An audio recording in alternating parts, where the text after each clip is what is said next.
Hello friends, అందరికీ నమస్తే. Welcome to our channel. ఈ రోజుటి మన వీడియోలో చిన్నపిల్లలకి భోగి పళ్ళు ఎందుకు పోస్తారో తెలుసుకుందాం. సంక్రాంతి వేడుకలు మొదలయ్యాయి.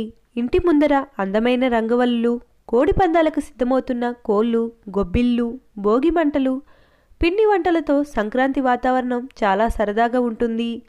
హిందువులు జరుపుకునే అతి ముఖ్యమైన పెద్ద పండుగలలో సంక్రాంతి ఒకటి. భోగి మంటలు ఎందుకు వేస్తారో తెలుసుకుందాం. ఈ పండుగకు ముందు వచ్చేది భోగి. ఈ ఏడాది జనవరి 14 ఆదివారం నాడు భోగి పండుగ వచ్చింది.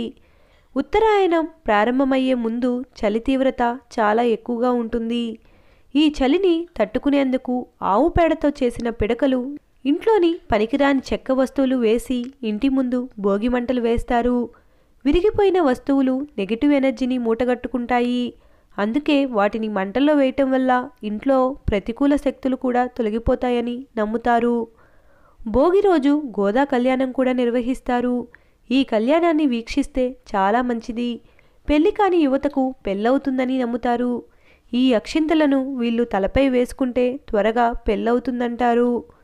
చిన్నపిల్లలకు భోగి పళ్ళు ఎందుకు పోస్తారు, ఎలా పోయాలో తెలుసుకుందాం. భోగి పళ్ళను బద్రీఫలం అని కూడా పిలుస్తారు. శివుణ్ణి ప్రసన్నం చేసుకునేందుకు నారాయణుడు బద్రికావనంలో ఘోర తపస్సు చేస్తాడు. తపస్సుకు మెచ్చి శివుడు వరమిస్తాడు. దీంతో ముక్కోటి దేవతలు శ్రీమన్నారాయణునికి బద్రీఫలాలతో అభిషేకం చేస్తారు. ఈ పండ్లతో అభిషేకం చేయటం వల్ల సంతోషించిన విష్ణువు చిన్నపిల్లాళ్ళ మారిపోతాడు. అప్పటి నుంచి ఈ రేగి పండ్లు భోగి పండ్లులాగా మారిపోయాయి. ఇదంతా కూడా భోగి రోజు జరిగింది కాబట్టి చిన్నపిల్లలకు కూడా ఇలా భోగి పండ్లు పోసే ఆనవాయితీ ఉంది. మొదటగా సరైన మోతాదులో భోగి పళ్ళను తెచ్చుకోవాలి. 3 నుంచి 4 గంటల ముందే శనగలను నానపెట్టాలి.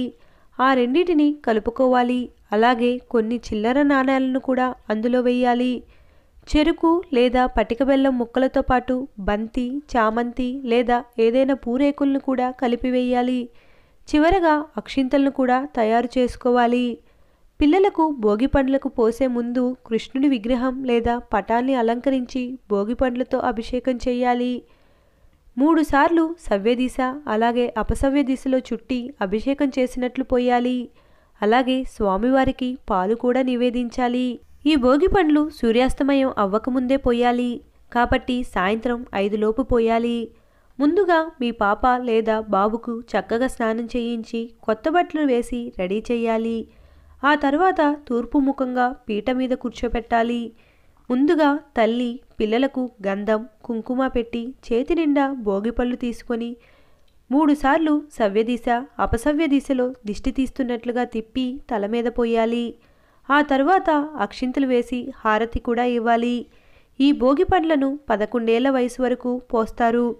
మొదటిసారి పిల్లలకు భోగి పండ్లను పోస్తున్నట్లయితే వయసు బేసి సంఖ్యలో ఉన్నప్పుడు మొదలు పెట్టాలి. తలపై భాగంలో బ్రహ్మరంధ్రం ఉంటుంది. భోగి పండ్లను పోసి దాన్ని ప్రేరేపితం చేస్తే పిల్లల్లో జ్ఞానం పెరుగుతుంది. సంక్రాంతి సూర్యుడి పండుగ కాబట్టి సూర్యుడిని పోలిన గుండ్రని రూపం, ఎర్రటి రంగు కారణంగా దీన్ని అర్కఫలం అనే పేరు వచ్చింది. సూర్య భగవానుడి ఆశీస్సులు పిల్లవాడికి లభించాలనే సూచనగా ఈ భోగి పండ్లను పోస్తారు. ఇలా చేయటం వల్ల ముక్కోటి దేవతల ఆశీర్వాదాలు లభించి ఎలాంటి అనారోగ్య సమస్యలు రాకుండా బాల అరిష్టాలు ఉంటే తొలగిపోతాయని చెప్తారు. ఆ తరువాత ఇంట్లో ఉన్న మిగతా పెద్దవారు కూడా ఇదే విధంగా పోయాలి.